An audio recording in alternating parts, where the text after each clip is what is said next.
샬롬.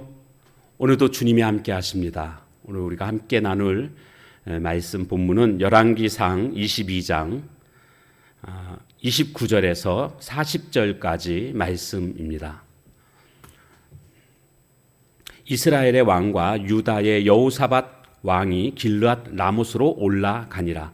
이스라엘의 왕이 여호사밧에게 이르되 나는 변장하고 전쟁터로 들어가려 하노니 당신은 왕복을 입으소서 하고 이스라엘의 왕이 변장하고 전쟁터로 들어가니라. 아람 왕이 그의 병거의 지휘관 32명에게 명령하여 이르기를 너희는 작은 자나 큰 자와 더불어 싸우지 말고 오직 이스라엘 왕과 싸우라 한지라.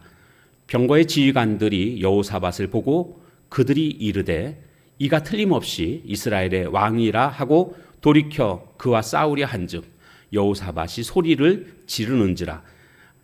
병거의 지휘관들이 그가 이스라엘의 왕이 아님을 보고 쫓기를 그치고 돌이켰더라.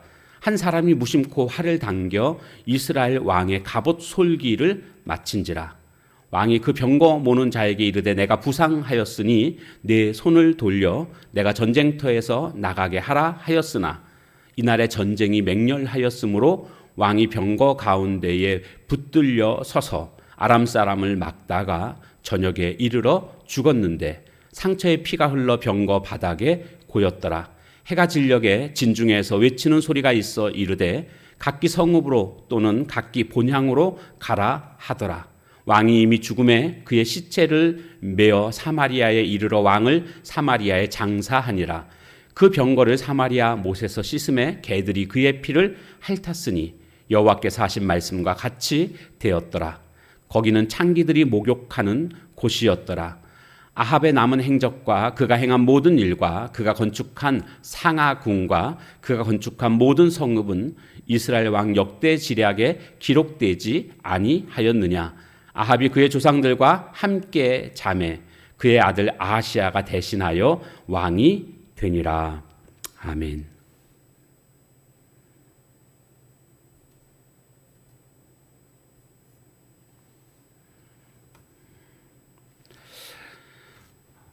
음, 400명의 거짓 선지자들의 말을 듣고 아합 왕과 여호사밧 왕이 결국 이제 아람과의 전쟁을 하기 위해서 출정하는 이런 내용이 나오고 있습니다.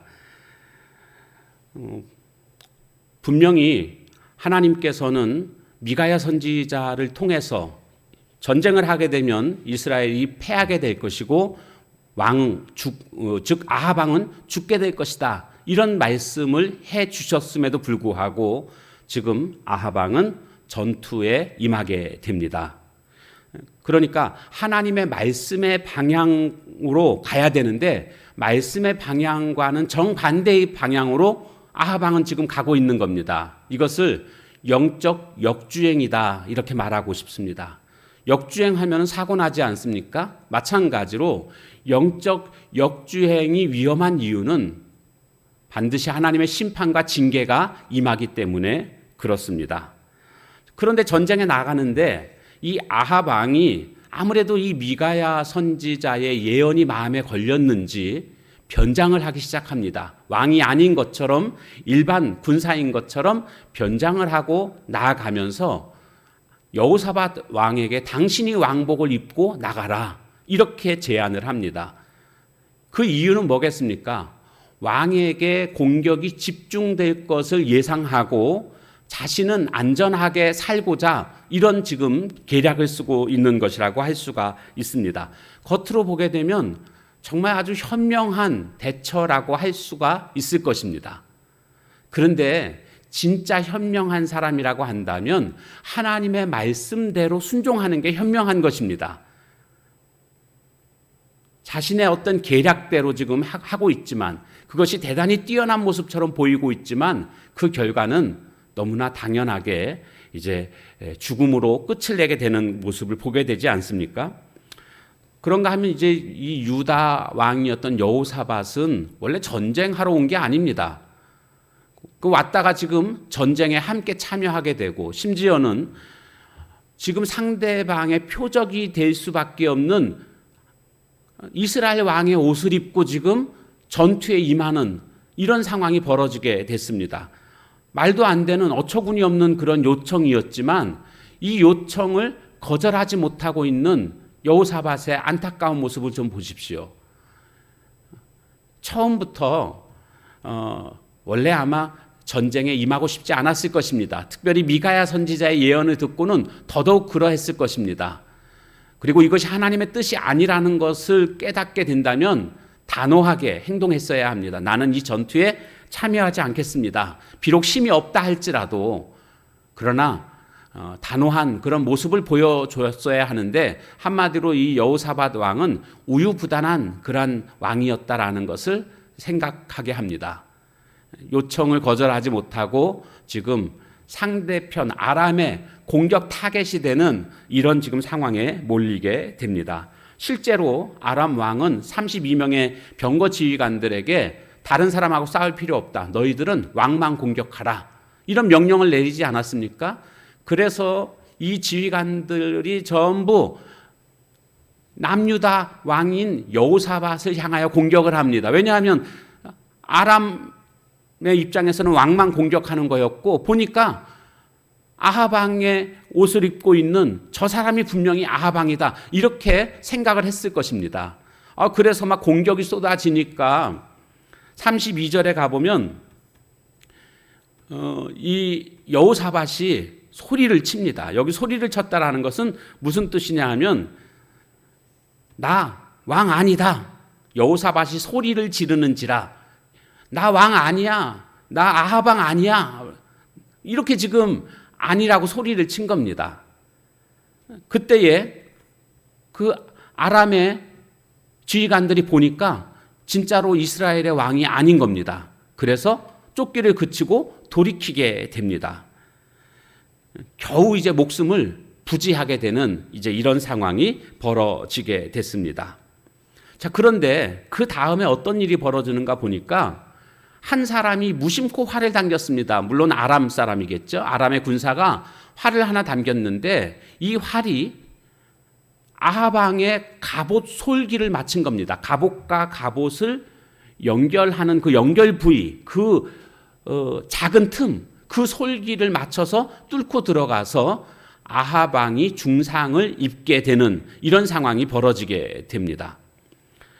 화살이 서로 간에 얼마나 많이 날아다녔겠습니까? 그 중에 무심코 활 하나가 마치 유도 미사일처럼 그것이 정확히 아합 왕을 향하여 날아갔고 그것이 솔기를 꿰뚫게 되는 이런 일이 벌어지게 됐습니다. 그러니까 지금 아합 왕의 입장에서는 자신의 지혜를 총동원해가지고 병사로, 일반 병사로 지금 자신을 변장하지 않았습니까? 절대로 안전할 거라고 그렇게 아마 생각을 했겠죠. 그런데 하나님의 눈을 피할 수가 없는 것입니다. 그 화살에 맞고 중상을 입게 되는 이런 일이 벌어지게 됩니다. 인간의 어떤 술책도 하나님의 그런 심판에서 피할 수 없다라는 것을 우리는 깨닫게 됩니다. 전쟁은 계속되었고 해질녘까지 전쟁을 이어졌는데 왕은 내가 지금 화살에 맞아서 중상을 입었으니까 빨리 돌이켜서 나를 이 전투에서 빠져나가게 하라 이렇게 명했지만 전투가 맹렬하기 때문에 지금 싸우는 도중에 어떻게 뒤로 돌려서 도망갈 수도 없는 그런 상황이 벌어지게 됩니다. 그래서 그냥 계속 거기에 있을 수밖에 없었고 결국 왕은 응급 조치를 받지 못하고 아합 왕은 피를 많이 흘려서 죽게 됩니다. 나중에 저녁 때 보니까 왕이 죽었다는 소식이 알려지게 됐고 북이스라엘 백성들은 더 이상 싸울 명분과 이유가 없는 겁니다. 왕이 죽었기 때문에 진 거죠. 그러니까 다 돌아가자. 그래서 돌아가게 됩니다. 아합 왕은 이제 사마리아 성에 장사를 지내게 되고 그가 타고 있던 그 병거 바닥에 피가 많이 고였었는데 이 피를 닦기 위해서 사마리아 못으로 가서 그 병거를 씻게 됩니다. 근데 거기 보니까 개들이 그의 피를 핥았으니 이런 말씀이 나옵니다. 개들이 그의 피를 핥았다. 여호와께서 하신 말씀과 같이 되었더라. 여호와께서 일찍이 엘리야 선지자를 통해서 주신 예언의 말씀이 그 나봇의 피를 개들이 핥았는데 바로 너도 그렇게 될 것이다. 이렇게 예언하지 않았습니까? 그 예언 그대로 되었다라는 것을 볼 수가 있습니다. 하나님의 말씀은 반드시 성취됩니다. 그래서 하나님의 예언은 지금 다 성취됐고요. 딱 하나 남았습니다. 성경에서 예언하고 있는 모든 것들은 다 성취되었고 딱 하나 남은 것은 주님의 재림. 이것만 이제 남게 된 것을 보게 됩니다. 아합은 죽게 되었고 그 다음에 아합의 아들인 아하시야가 대신하여 왕이 됐다. 왕위를 계승했다라는 거죠. 근데 이 아하시야의 뜻이 여호와의 소유라는 뜻을 가지고 있습니다. 그러니까 아합 왕도 그렇고 그의 왕비 이세벨도 그렇고 바알신을 섬기는 자들 아닙니까? 그런데 그의 아들 이름을 하나님의 소유다 이렇게 이름을 지었습니다. 이게 의미하는 게 뭐냐 하면요. 바알신을 섬겼지만 또 한편으로는 여호와도 섬겼다는 겁니다. 하나님은요. 오직 한 분이신 여호와 하나님만을 섬기기를 바라십니다. 다른 신을 섬기는 것을 하나님은 굉장히 분노하십니다. 나와 내 집은 여호와만을 섬기겠노라. 이것이 여호수아의 고백이었던 것처럼 오늘 이스라엘 백성들을 향하여서 그것을 외치고 있지 않습니까? 너희들은 어떻게 할 거냐? 결단하라 그겁니다. 오늘 우리도 마찬가지입니다. 하나님만을 섬기는 모습이 되어야 합니다. 하나님만을 섬기지 않고 다른 것을 섬기는 사람들은 신자 같지 않은 신자라고 말할 수 있을 것입니다. 여호와를 섬기는데 바알신을 섬기고 여호와를 섬기지만 말씀대로 쫓아가지 않고 이 섬긴다고 말할 수가 없는 거죠. 그러니까 신자 같지 않은 신자가 바로 아합 왕이었습니다. 오늘날도 마찬가지 아닐까요? 목사 같지 않은 목사, 권사 같지 않은 권사, 집사 같지 않은 집사, 성도 같지 않은 성도. 이게 바로 아합 왕의 모습과 뭐가 다를 바가 있겠습니까? 오늘 우리 모두가 오늘도 정말 신자다운 신자로 하나님의 말씀을 철석같이 믿고 그 말씀에 나의 모든 것을 걸 수 있는 그런 저와 여러분의 믿음이 다 되어지시기를 주님의 이름으로 축원합니다. 찬양하겠습니다.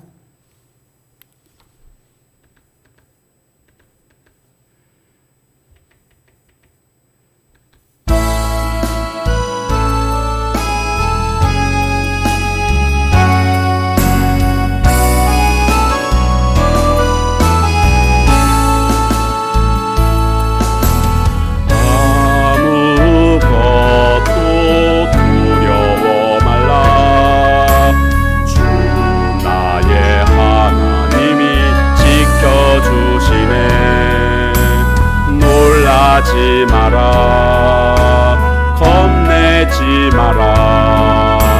주님 나를 지켜주시네.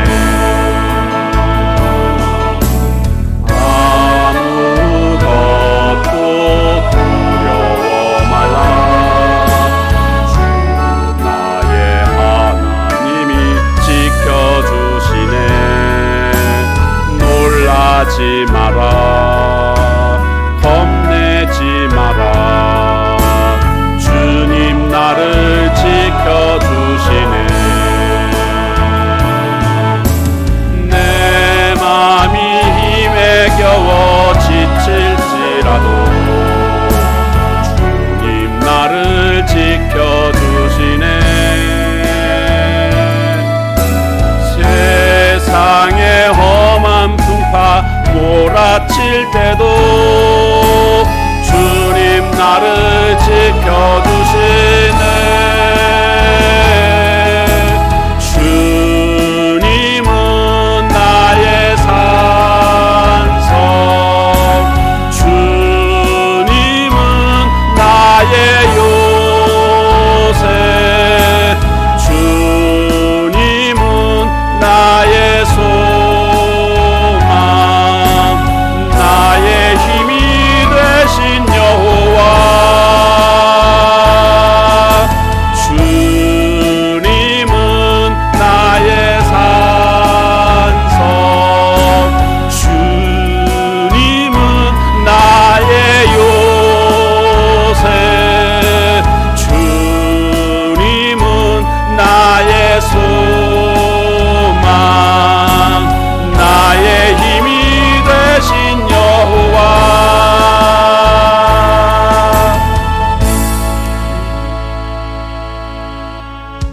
기도하겠습니다.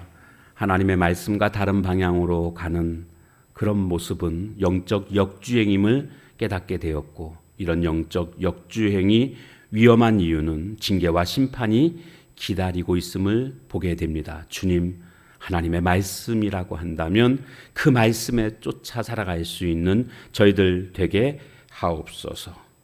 인간의 어떤 술책도 하나님의 심판을 피할 수 없음을 보게 되었습니다. 아하방이 변장을 하고 자기의 목숨을 연명코자 했지만 결국 그는 하나님의 심판을 피할 수 없게 된 것처럼 오늘 우리는 자신의 술책으로, 자신의 지혜로 인생을 살아가는 어리석은 자 되지 말고, 정말 현명한 사람은 하나님의 말씀을 쫓아 살아가는 자가 가장 현명한 자임을 깨닫고 하나님의 말씀 가운데 거하는 오늘 우리들의 삶이 되게 하옵소서.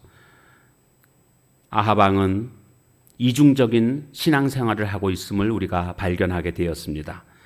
바알도 섬기고 여호와도 섬기는, 그러나 하나님은 오직 여호와 하나님만을 섬기기를 원하시는 하나님이실진데, 오늘 우리들도 신자 같지 않은 신자의 모습을 버리게 하시고 오직 여호와 하나님만이 참신임을 마음으로 고백하며 입으로 시인하여 주님만을 믿고 따를 수 있는 저희들 되게 하옵소서. 오늘도 그렇게 주님이 나의 참 주인이심을 고백하며 인정하며 살아가는 복된 하루가 되게 하옵소서. 예수님의 이름으로 감사하며 간절히 기도하옵나이다. 아멘. 주신 말씀 붙들고 같이 기도하는 시간 갖도록 하겠습니다.